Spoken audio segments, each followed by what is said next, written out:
It's one small step for man, one giant leap for mankind. I have a dream. One day, this nation will rise up, live out the true meaning of its creed. We hold these truths to be self-evident, that all men are created equal. The world will little note nor long remember what we say, but it can never forget what they did. Ask not what your country can do for you. Ask what you can do for your country.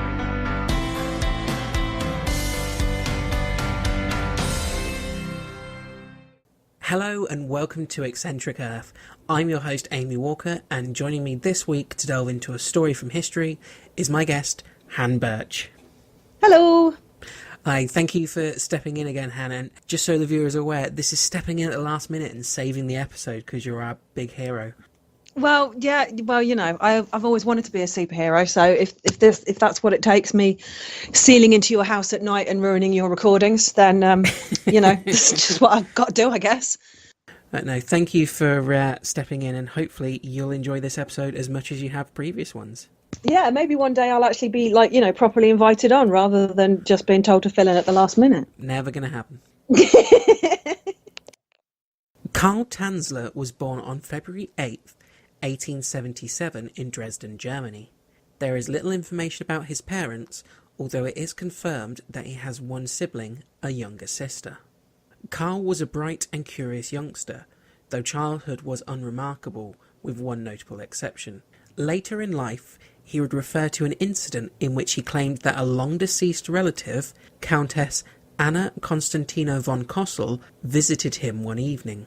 That's a good name. She revealed to him the face of a dark-haired girl who he believed would be his one true love. How does it say how she revealed it to him? A ghostly vision. I'm imagining her pulling her own face off. Oh, that's horrific. Yeah, but, you know, if you're going to be a long-deceased relative and you're going to go and, like, you know, appear to somebody, you want to make it as dramatic as possible. You don't want to just go with, like, a Polaroid. As a young man, Carl displayed the ability to impress others, able to project a level of confidence which helped him to gain access to situations and opportunities that he should never have been given. Much like the contestants on The Apprentice, he had an impressive resume where he boasted that he had 9 advanced degrees. However, none of How this many was advanced true. degrees? 9. Right. And it was all bullshit. It was all bullshit. What did you say his name was? It's not Donald Trump, is it? Oh, if only this story was Donald Trump. Well, his family, you know, his ancestry is German. It could be one of his relatives. Okay, that's quite disturbing, only because I know the whole of the story, but maybe. You still don't know what you're in for, so... No, I don't know. I mean, he just seems like a bullshitter at the moment. But knowing you, it's going to be a wild ride. Oh, yes. He held a variety of jobs, including boat building and an engineer. Some of these jobs allowed him the opportunity and means to travel frequently. He visited many countries, including Australia, India, and Italy. While he was in Australia, World War I broke out. Because he was a German citizen, the government did not allow him to return home. Instead, he was placed in a prison camp. Carl was eventually placed in Trial Bay, a prison on the mid-north coast of New South Wales. Whilst at Trial Bay, he hatched a plan to escape in a sailboat that he made himself, along with a fellow prisoner, though this plan never came to fruition. Okay, so I mean, so he's a bullshitter and he says he's got qualifications that he doesn't have. Yeah. But he's worked as an engineer, so he can't be. So he's got to be pretty smart. And he was a boat builder, so I guess building a boat to get off an island, not an island. Oh yeah, no, Australia is an island. Just a very big one. It's a very big island. It's not a bad plan.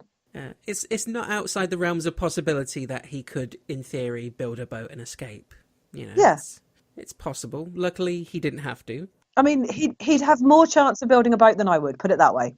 International law at the time forbade prisoners from returning to their native country, so when the war ended, the government shipped him back to a clearinghouse in the Netherlands.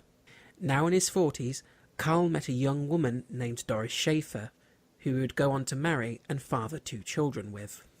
But does she look like the horrific torn off face of his dead ancestor? No, it is not the woman he saw in his vision. Oh, okay. So it's not his one true love. So I shouldn't ship this couple then? I wouldn't. Carl continued to travel around the world, which put considerable strain on his marriage. In 1926, he moved to Cuba, and from there he emigrated to the United States, settling in Florida, where his sister had previously moved. Did he bring his wife, or did he just go, bye? Not yet. He's still there on his own at the minute. Okay. When he moved to America, he changed his name to Carl von Kossel and gave himself the title of Count. His family then joined him in America. So he's now Count Carl von Hossel. Von Kossel. Von Kossel, sorry. Yes, he took on the surname of his long-dead ancestor who appeared to him in that vision. Ah, and also her title as well. Yeah, I guess if you're going to change your name, give yourself a Count. Yeah, why not? I mean, if you can get away with it, why not? And he's got the awesome German accent to go with it as well, so... Yes. Less than a year later, he would once again leave his family, this time moving to Key West in Florida, where he found employment as a doctor and a radiological technician at the US Marine Hospital. I'm assuming that he really, really fudged his qualifications at this point. Yeah, he has no degrees. Rather than them just going, you look like a good sort. Oh, you're a count. You can definitely be a doctor. I think his appearance and the way he presents himself is a big part of how he managed to do this. But yeah, it seems really easy to get a job in the 1930s. Well, I mean, not to be too topical about it, but apparently it's quite easy to pretend to be a US citizen if you're Russian. I read the indictment this morning. Even in this day and age, you can steal social security numbers and pretend to be American. How times change. Yeah.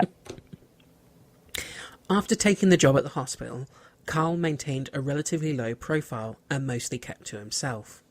On the 22nd of April 1930, Carl met Maria Elena Milagro de Hoyos while working at the hospital in Key West. Elena was a local Cuban-American woman who had been brought to the hospital by her mother for an examination. Carl immediately recognised her as the beautiful dark-haired woman that had been revealed to him in visions from his ancestor, and instantly fell in love with her. Instantly fell in love with her. Yep. As you would, because, you've been nursing this picture since you were a child, and there's no way that with age it would have faded at all, and it was just a hot, dark-haired lady. There's no way that's what happened. I'm glad you're on board with it. That's definitely not what happened. Elena was born on July 31st, 1909 in Key West, Florida. She was described as a strikingly attractive girl with luxurious dark hair and an appealing shyness. Well, hang on a minute. He got the job. Did you say he got the job in 1926? So she's 17 and he's 40. He is more than 40 at this point. He is 53. And she's 21, did you say? This would be 21, yes. Yeah. Oh, well, that's not seedy. Elena was the middle of 3 daughters. Her father was a cigar maker and her mother a housewife. Elena had a beauty that didn't go unnoticed and had attracted her fair share of admirers. Early marriage was customary among the Cuban-American community, and she was married to Luis Mesa in 1926 at the age of 16.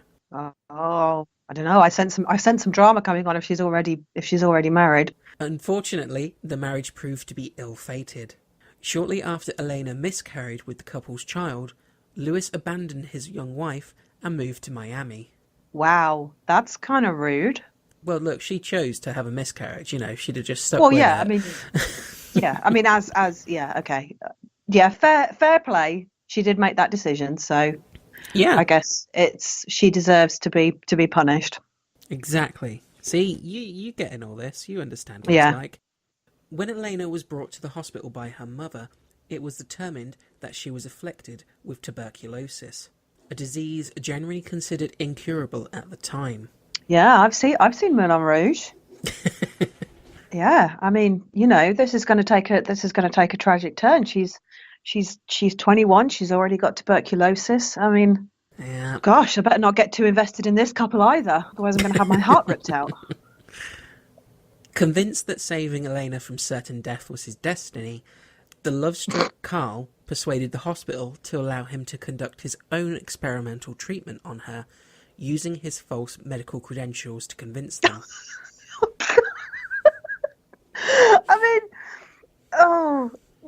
you know, even people who have been through the years and years and years medical school kind of think twice about experimenting on.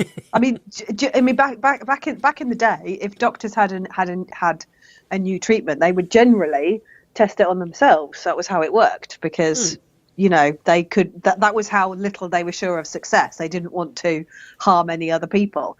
He's now fallen in love, pretending to be a doctor, thinks he can save her life when people who are actual doctors can't save people's lives with tuberculosis. I mean, he doesn't lack confidence, does he? You know, he doesn't have self-esteem issues. Let's put it that way. No, he's definitely confident in his own inabilities.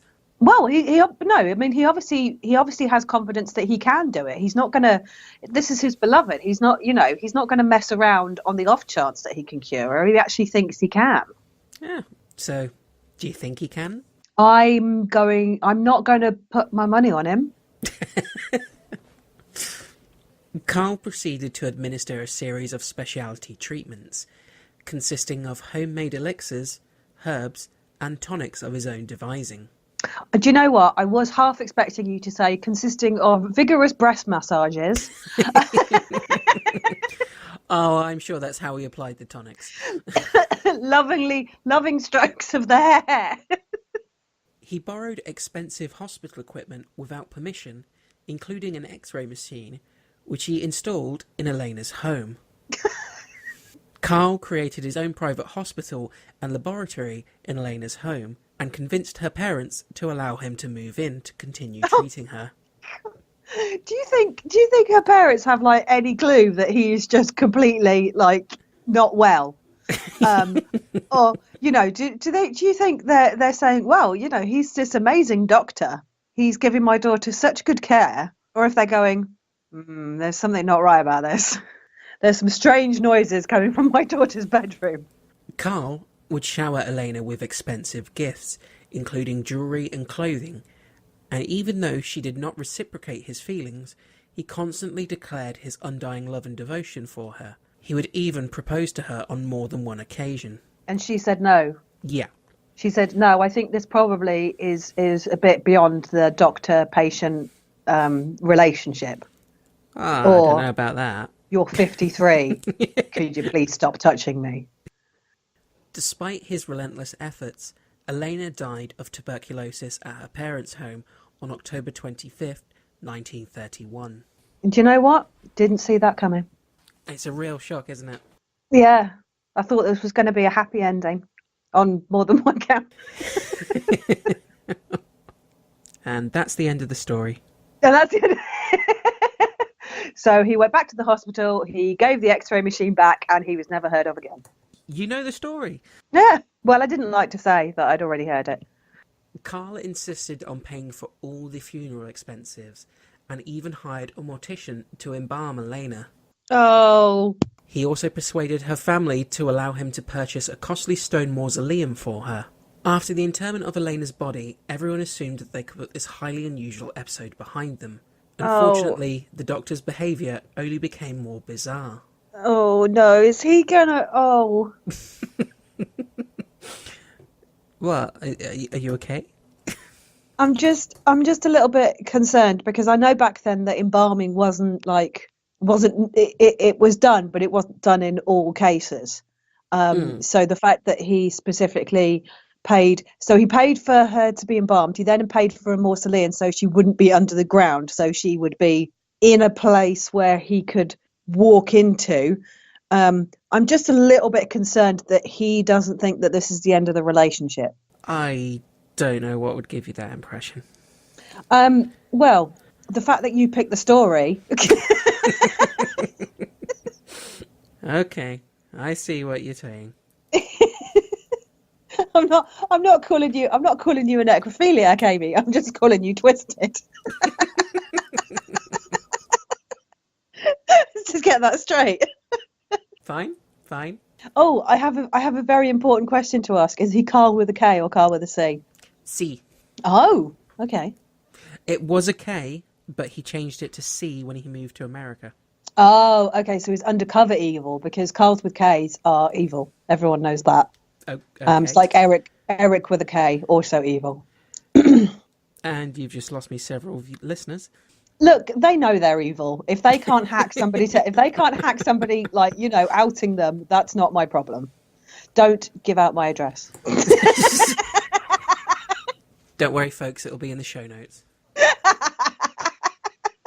Carl owned the only key to Elena's mausoleum and used it to make regular visits. How convenient that he owns the only key. This carried on for 2 years until rumours began to spread. These rumours caused the hospital to terminate his employment. I mean, you call them rumours, but I'm sure there's nothing untoward going on. You've got to think that it was probably true. One evening, in April 1933, Carl crept through the cemetery. He went to the mausoleum and opened Elena's coffin. He removed her body and took it through the cemetery to his wagon and transported it to his home. So he's now decided it's too far to travel to actually go and fuck her in the mausoleum, and he wants to have, he wants to move in with her, but the mausoleum doesn't have a kitchen. So exactly. What's he going to do? He would go on to say that he removed her body at the insistence of Elena's spirit, who had started coming to him when he visited her graveside. Oh yeah, blame the spirit. She was cold. She wanted to go home and be in my bed. Finally together again, Carl undertook extraordinary measures to prevent Elena's body from decomposing. He attached the corpse's bones together with wire and coat hangers and fitted the face with glass eyes. As the skin decomposed, he replaced it with silk cloth soaked in a wax and a plaster of Paris mixture. When her hair fell out, Carl fashioned a wig from Elena's hair that had been given to him by her mother not long after her burial. Is this where Death Becomes Her is based on? He filled her abdominal and chest cavity with rags to keep the original shape and form. Oh! He then dressed her remains in stockings, jewellery and gloves and kept the body in his bed. Carl used copious amounts of perfume, disinfectant and preserving agent to mask the odour and forestall the effects of the corpse's decomposition. Well, I was just about to say that, it's like you can do various things to try and forestall the decomposition, but God, I mean, she's going to get a bit whiffy, dude. Yeah, but you get used to spells, so. This continued for 7 years. No! I mean, you've got to assume that he's fucking it as well, right? I mean, am I the only one thinking that? I'm sure the listeners are thinking it as well. He's not just doing it for her sparkling personality at this point, or to, be spooned at night. You've got, oh dear. Okay. 7 years. Yeah. Disturbing rumours had continued throughout the community. People had observed him dancing with what appeared to be a giant doll through his window in the evenings.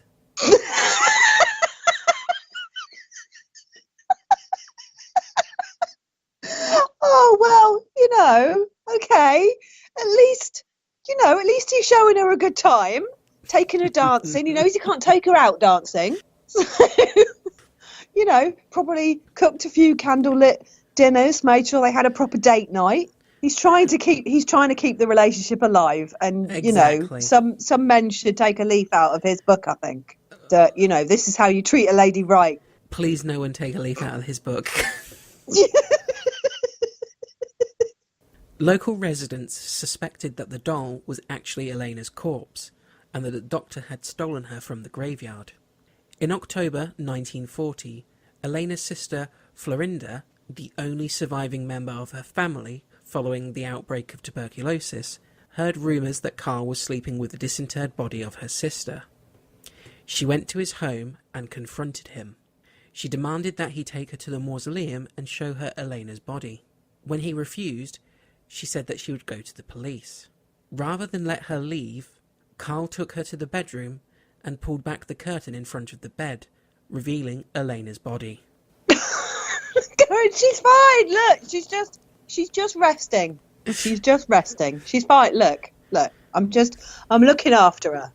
I saw that there's no need to call the police. She's fine. It's a brave move. It's ballsy. Yeah. Florinda left the home and notified the authorities. Carl was immediately arrested. Thank fuck for that. She didn't go away and go, well, at least she's okay. Carl was psychiatrically examined and found to be mentally competent enough to stand trial. He was charged with wantonly and maliciously destroying a grave and removing a body without authorization. Was necrophilia not illegal then? If it was, they didn't charge him with it, possibly due not to having evidence. I don't know. That is, I guess, the only charges they could get him on. Yeah. The court heard that Carl had not only stolen the young woman's corpse and performed homemade repairs to the body, but that examinations of the body confirmed that Carl had frequently had sex with it. Yes. Well, okay, yeah. Because I'm going to say back then, I'm an advocate for safe sex, but if I'm fucking a corpse, I'm not going to wear a condom. Carl had inserted a tube in her vagina in order for him to have sex with her. Inside the vagina, they found remnants of semen. Oh. Perhaps even more bizarrely, Carl had built his own aeroplane, which he planned to fly himself and Elena's body into the stratosphere so that, and this is a quote, the radiation from outer space could penetrate Elena's tissues and restore her somnolent form. Oh, okay. So he doesn't think that she's going to come back to life, but he thinks she will undecompose. I think he genuinely thought she'd come back to life.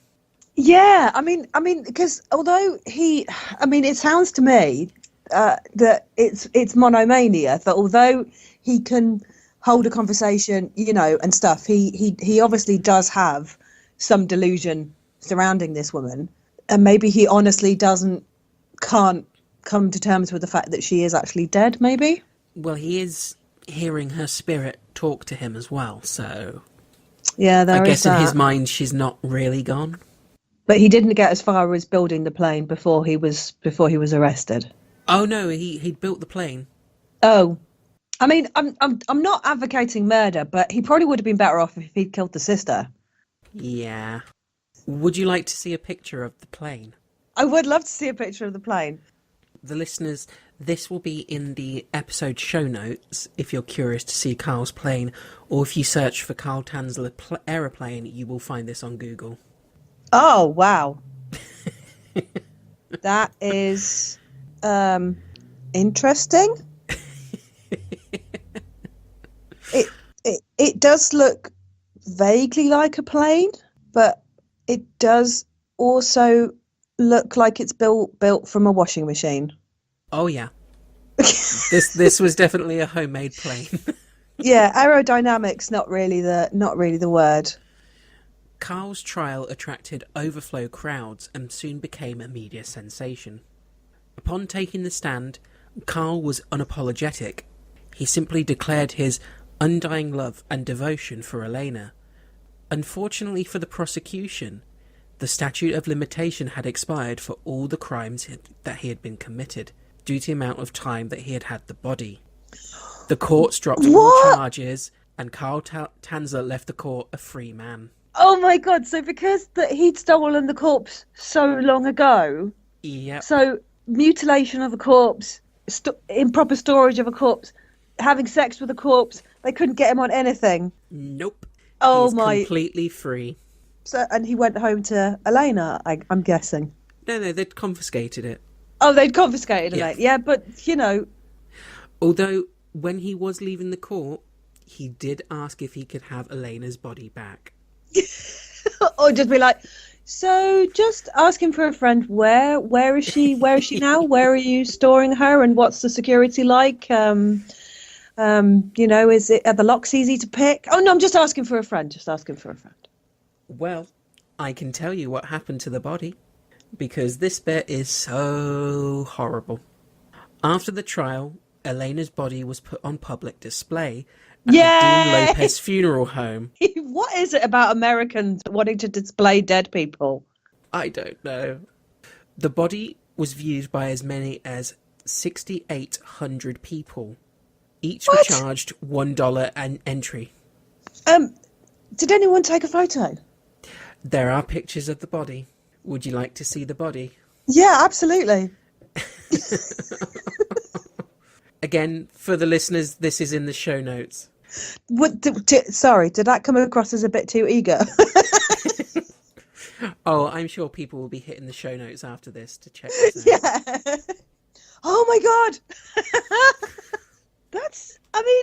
That's everything that he'd done to her. Yeah, but to be fair, that's not bad. I mean, it could be a hell of a lot worse. That's all I'm going to say. I've just sent another picture, which is a close-up of the face, plus a picture of what Elena looked like before. Oh, okay. Oh, yeah, that's... I mean, yeah, he didn't do a very good job with the nose, did he? It's a bit wonky. And the eyebrows are a bit... To be honest, if I had to pick between the two, I would have the alive version. Oh, definitely, yes. Yeah. Elena's body was eventually returned to her family. Her remains were buried in an unmarked grave in a secret location to prevent further tampering. So the body was obviously confiscated by the police. Yes. So then how did it then get put on display for money? Who was making the money off this? That was the funeral home. It was the funeral home, okay. Yeah. And then she was given back to her family. Well, that's nice. Eventually, after they'd made $7,000 off her in the 1930s. Oh, yeah. The facts of the underlying case and the preliminary hearing drew much media interest, most notably from the Key West Citizen and Miami Herald. It created a sensation among the public, both regionally and nationwide. I wonder if his ex-wife kind of at any point just kind of read the newspaper and went, fuck me, I had a lucky escape, didn't I? Because of the media coverage, the public mood was generally sympathetic towards Carl, who was viewed as an eccentric romantic.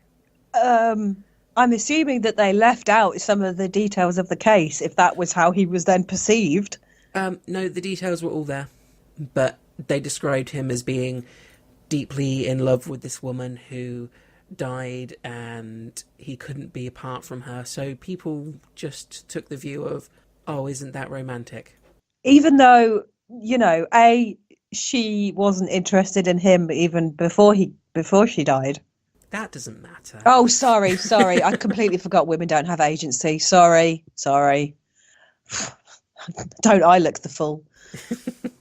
And yeah, he's just, when you look at kind of the level of entitlement that some men have today about being with women, and you think that this was actually spun as he was incredibly romantic because he couldn't let go rather than... He's fucking corpses. Rather than, yeah. I mean, even, yeah, creepy doesn't even begin to cover this. No, God, no. I tell you what I really want to happen. And I'm going to say this now, just in case it does. But I really need to say this, is I would absolutely love it if, like, 5 years later, he's walking down the street and he sees another woman and he's like, oh no, fuck, that was the woman that the Countess showed me. Oh dear. In 1944, Carl moved to Pasco County, Florida, to be close to his sister. Did she then move across the country to be far away from her brother? No, she supported him financially for the rest of his life. What? Yeah. I mean, I love my family, but I think I would have a hard time coming to terms with that. This is my brother. He's a corpse fucker. This is my other brother. He's a vet. Clearly, you're not down with romance. No, I'm just cold-hearted, obviously, and I don't see, the wonderfulness of this tragic love story. Exactly. I think we know who the real monster is here. Yeah, it's me, I know. He wrote an autobiography of his life that appeared in Pulp Fiction in 1947. The book was well received. Have you read it? I have not. Are you going to? I'm going to see if I can track it down, yeah. Yeah, can I borrow it when you're done? Definitely. Because I really feel like I really need to know his side of the story on this. Separated from his obsession, Carl used a death mask to create a life-size effigy of Elena and lived with it until his death on July 3rd, 1952. Oh no! So even really early on, just after she died, he got the mortician to do a death mask. Yep. So that and I'm assuming that he drilled a hole in the effigy as well, so he could fuck it. Probably. His body was discovered on the floor of his home 3 weeks after his death. Okay, so he wasn't close with his sister then. No. It has been reported that when his body was discovered, the effigy of Elena was in his arms. I thought you were going to say... I really did think that, that it was going to be not just in his arms. It has been theorised by some that Carl had the bodies switched, or that Elena's remains were secretly returned to him after the trial, and that he died with the real body of Elena, reuniting them in death. Oh. And that's the story of Carl Tanzler, the hopeless romantic. The hopeless romantic who so loved a woman that he couldn't wait until she died so that he could fuck her for years. Because, call me cold-hearted, but there's not a lot of companionship to be found in a corpse. I mean, I can't imagine that she was much of a conversationalist. Well, her spirit was there. Unless he had he made one of those holes up her back so he could make her talk like a puppet. Oh dear. And this is why you were second choice for this story. I was going beyond the pale by saying that his dead ancestor had ripped their face off, and then I find out that wow. I mean, I'm sure he's not the first person nor the last person to have sex with a corpse. He might be one of the most famous. I guess time will tell. Why is that one of your ambitions? I just meant to see what episodes I find in the future, but Oh, okay. But if you want to go there, fuck you. Well, I was just gonna, if I'm pretty sure that even if it wasn't illegal then, it's probably illegal now. Although I do I personally, I'm just going to put this out there. I subscribe to the David Mitchell opinion, which is if you want to fuck me after I'm dead, go at it. There's nothing left of me. I am just a shell. So by all means. Okay, and that offer's out there to anyone who likes it. If you want to email into us, I can give you Han's address. I have to be, you can't turn me from alive to dead in order to fuck me. That would not be playing fair. But in between my death and me going to be played with by medical students, yeah, have your fill, as it were. Just make sure you wash me out afterwards. Oh, lovely. Well, thank you for stepping in and helping with this episode. I hope it hasn't been too much of an awful experience for you. Oh, it's been God, that's so wrong, and yeah, I've apparently come out as a necrophiliac sex toy, so there's that. If you enjoyed this episode, you can follow us on Twitter by going to @eccentric_earth. You can also find us on Facebook by searching for Eccentric Earth, and you can find us on Instagram under the same name. All of our social media platforms are kept up to date with news and information on upcoming episodes, as well as being updated with history facts every day. If you want to write into us with any suggestions for topics you'd like to see us cover, you can get in contact with us by using our email address, eccentricearth@outlook.com. You can find our show on all major podcast providers, so make sure that you subscribe so you never miss an episode. And if you like the show, please leave us a review. So thank you everyone for listening, and thank you once again, Han, for stepping in and experiencing this. Well, I'm not entirely sure that I want to thank you, but no, thanks Amy for having me. It's been fun as always. Yeah, it's always a pleasure. And thanks for listening. We'll see you all next time. Bye. Bye.